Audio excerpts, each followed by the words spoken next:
Hello everybody, Claudia Boleyn here, and this is going to be part of my Emetophobia Vlog Series, so it's not part of my usual vlogs.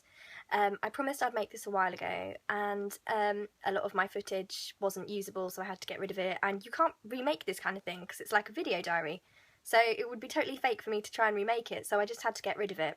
So I'm starting again now. I'm sorry the video is so shaky, but it's because I'm holding it. It's on my phone.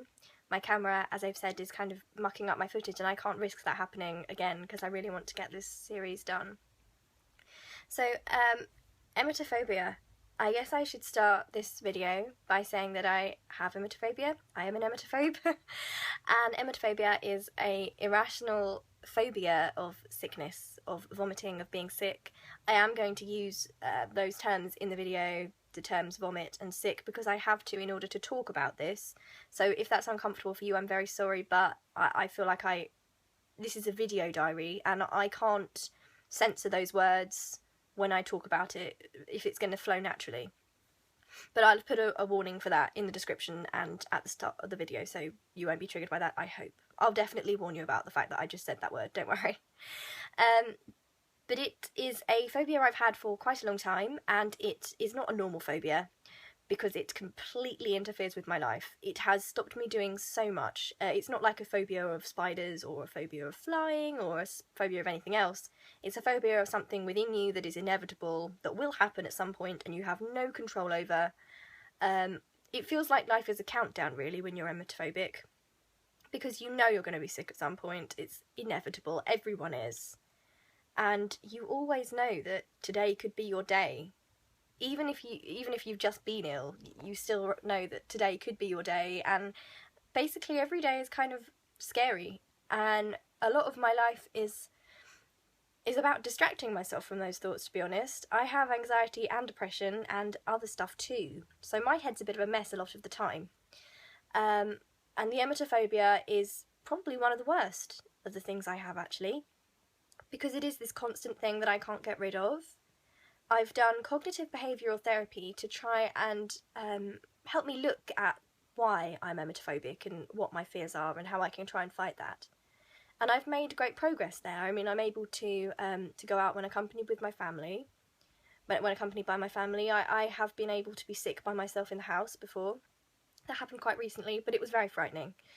But I really don't think I'm making that much progress. I started the Thrive programme, made some videos on it, had to get rid of the videos, and it worked for a little while, and it was my fault it didn't work though, because I feel like towards the end I stopped doing it so much because my videos weren't working and everything. So what I'm going to do is I'm going to go through the Thrive programme again, because I do believe it did start to help me, and I think it was foolish of me to stop, but it's irrational thinking sometimes.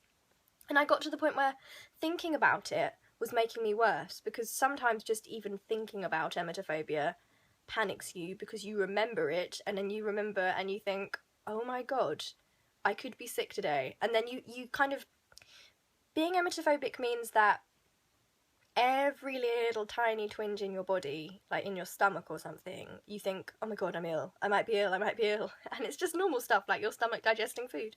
But at the time you think, oh god, I'm going to be sick. And then you think, I can't be sick, that'll be the end of the world.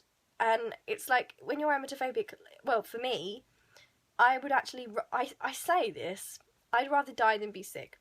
Now, right now, that is irrational.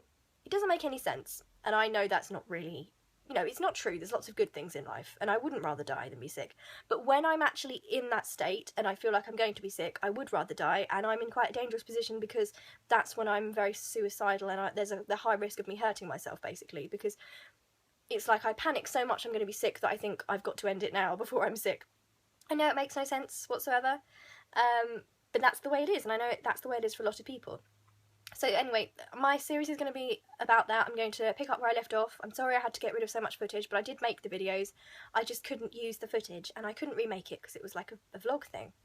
So I'm going to try and be as honest as possible, and that's kind of dangerous because people see it as a weakness and all sorts. You know, I know people make fun of you and that kind of thing, but I think it's important that people see that I've got it, because not many people talk about emetophobia, which is horrible because you live with it and you don't know what's wrong with you, and you just think you have no clue what's wrong with you, and there's no help available. there is help available, and a lot of us have it, and it is really, really awful. And I want to use these videos to show you kind of like the real me, in a sense. In my videos I can seem really upbeat and that kind of thing, but the emetophobia is always there. It's always in the back of my mind every time.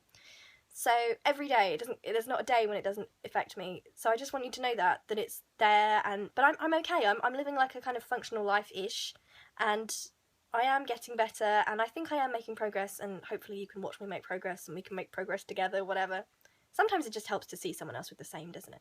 But yeah, this is going to be an emetophobia series. I will talk to you a little bit more about it. I'm going to have to go now because my mum's about to get home from work, and I can't make videos while my family are around. It just kills me. It kills me entirely, and my creativity goes, and I get embarrassed, and I suddenly stop talking, and I just go back to being my strange little self in my cave painting or something. Okay, I'm going to go now, and I hope you're okay, and I hope you'll enjoy the series if you have emetophobia. Or maybe just feel some sort of, like, companionship in a way. Is that the right word? I just hope you don't feel so alone in it, because I felt so alone in it, and I didn't even know what it was for so many years, and I thought I was... I can't even tell you what I thought. It was terrible, and I almost killed myself. I did almost kill myself at one point, but it wasn't because of the emetophobia. But I almost killed myself because of the emetophobia at various points. So, anyway, yeah. I am going to see you very soon, and I love you. Bye!